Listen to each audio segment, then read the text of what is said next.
This is the story of Andy Dufresne, who is a very big banker. He is sentenced to life's imprisonment for the murder of his wife and her lover. And after the sentencing, he is sent to a prison from where no prisoner has ever managed to escape. The name of this prison is Shawshank Redemption. In this jail, there are prisoners who have spent their entire lives in the same prison. When they were in jail, life outside was different, and the outside world has completely changed. Also, the rules and regulations here are very strict. If someone makes a mistake or tries to escape, they are beaten half to death. Andy does not talk to anyone for many days. One day, he meets a prisoner named Red. Red can provide anything from outside the jail. He has been in jail for 20 whole years. Andy asks Red for a rock hammer and a poster of an actress. Red asks him if he wants to dig a tunnel in the jail with this hammer. Andy says that when he sees the hammer, he will understand for himself. Red also warns Andy here. 3 famous prisoners tell him that all 3 of them have bad intentions towards him. Andy tells Red that even if he says he is not interested, it won't make any difference. At Andy's request, Red gets him the hammer. When he sees it, he thinks to himself, it would take 6 years to dig a tunnel in the jail with this hammer. Actually, Andy is fond of carving stones. That is why he ordered this hammer. The hammer is delivered to Andy. A few days later, those people who had bad intentions towards Andy see him and physically abuse him. This continues for the next 2 years. Andy never complains to anyone. He has marks of injuries on his body and a strange silence on his face. One day, some prisoners are chosen to repair the roof. Red and Andy are among them. Here, their charge, Hadley, is a little worried and tells his colleagues that he has $30,000 in his name, but it is of no use because all the money will go to the government in the form of tax. Andy approaches Hadley and takes him aside, asking if he trusts his wife. Before Hadley can answer, Andy tells him about a loophole, that a man can gift his wife $8,000 over their lifetime, and there is no tax on it. Andy says he will do the paperwork for him for free. All his colleagues get 3 beers each, and they see that they are enjoying the beer on the roof with Andy, and he has done Hadley's work. After a few days, a movie is shown to all the prisoners in the jail. When Andy goes out of the room, those who used to abuse him see him and try to force themselves upon him. Their leader is badly injured, so he goes to the hospital for a month, and Andy's put in the hole for a week. When Andy returns to his cell, he finds the man whose $30,000 he had saved. That man beats the prisoner so badly that he becomes disabled forever. After a few days, the warden of the jail is told by the officer how Andy saved the tax on his $30,000, so he wants to meet him. The warden has a Bible in his hand, which Andy takes. Andy also has a lot of faith in the Bible. Inside, there are many photos of actresses and also a very big poster. The warden does not pay attention to this. The strange thing is that after some time, Andy leaves from there and comes back with financial documents in his hand. The warden is impressed by Andy, and so he keeps him in his office, appointing him as the assistant librarian. The librarian, under whom Andy works, has been running the library for many years. Along with working for the librarian, Andy also starts helping other officers with their taxes. Gradually, Andy's work keeps increasing. He needs an assistant, and he makes his best friend, whose name is Red, his assistant. In this way, time passes gradually. And one day, the librarian under whom Andy works puts a knife to the neck of a prisoner. Actually, the government has pardoned his sentence, but he does not want to leave this jail. Today, he has spent 50 years in this prison. The world of this jail is his real world. He feels that if he murders someone, his sentence will be increased, and he will be kept in this same jail forever. So, on the advice of Andy and Red, the old librarian Brooks lets go of the man whose neck he had put the knife to. After being released from jail, Brooks is very strange. The pace of the outside world has increased a lot in 50 years, where there used to be one car on the road. Now there's a crowd of cars everywhere. Brooks is unable to survive this fast pace and takes his own life. Meanwhile, inside the jail, Andy starts a new program. This program is for the prisoners to be taken out to work so that they can learn how to earn money through hard work. But the money that is earned is all black money. Andy helps the warden, and he makes Andy his partner. They transfer the money to an account in the name of a person who doesn't even exist in this world, so that if the police ever find out, they'll be looking for a man who is never born. A prisoner named Tommy learns that Andy has always helped people, so he goes to him and tells him that he wants to complete his high school education, so that after getting out of jail, he can live a good life with his wife and children. Andy helps him with this. One day, Tommy goes to Red and asks him why Andy, who is so intelligent, is in this jail. Red tells him that Andy had killed his wife and her lover, and that he was a very big banker. Hearing this, Tommy becomes completely silent, and the next moment, Andy and Red are standing in front of him. Tommy tells them that he had once been to a jail where he met a prisoner. That prisoner told him that one night he went to rob a house. The owner of the house woke up and he shot the owner and his wife. Later, he found out they were not husband and wife, but lovers. The woman was the wife of a very big banker, and this banker was arrested for the murder of his wife and her lover. This is where we find out that Andy was innocent. After knowing all this, Andy goes to the warden.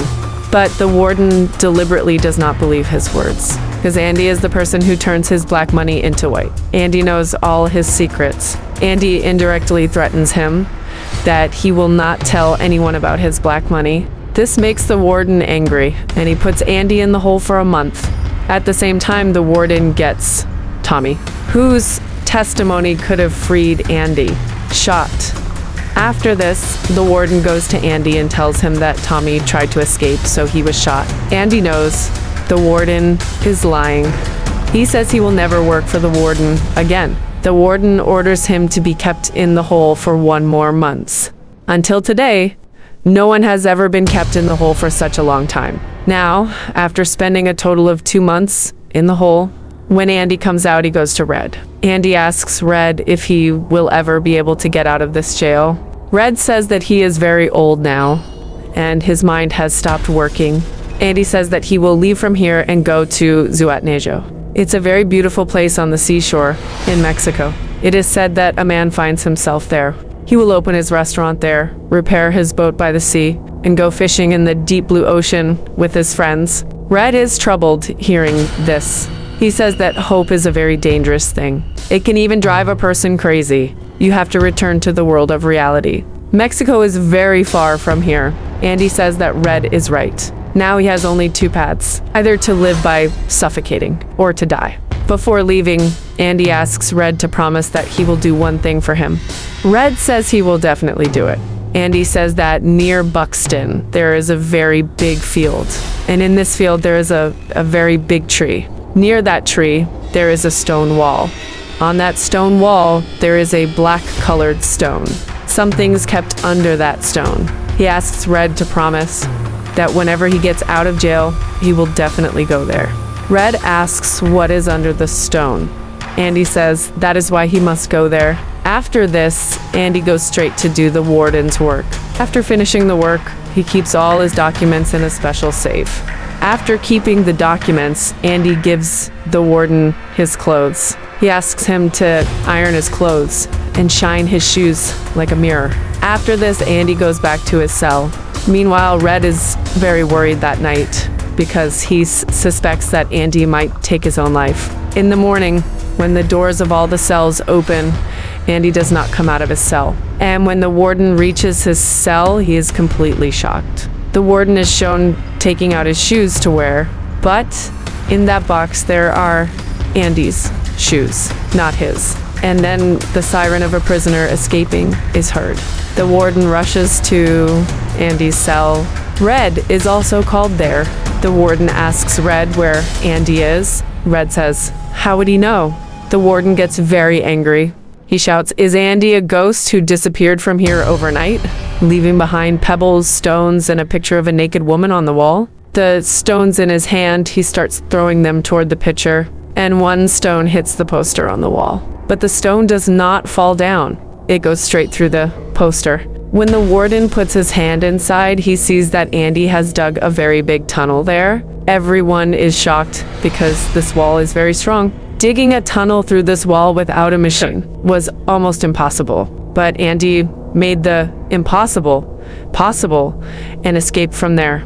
After this, all the guards rush toward the place from where Andy came out. There they find Andy's old clothes, a bar of soap, a comb, and the same hammer that Andy had ordered from Red 20 years ago. This is the hammer Andy had been using for the last 20 years to dig a tunnel in the wall of his cell, and the soil that came out of the wall he would keep in his pockets and scatter in the yard. When Andy last worked for the jail warden, he took all the documents of the warden's black money with him, and the Bible that he had. He quietly kept it in the warden's safe inside his office. The warden had no idea about this. Also, the clothes that the warden had given him to press forcefully, Andy wore those clothes under his own clothes. Along with them, he wore the shoes that the warden had asked him to polish, and left from there at night. As soon as all the lights were turned off, Andy came out of the tunnel. He broke the sewage pipe and crawled through it, escaping from the jail from where no prisoner had ever escaped until today.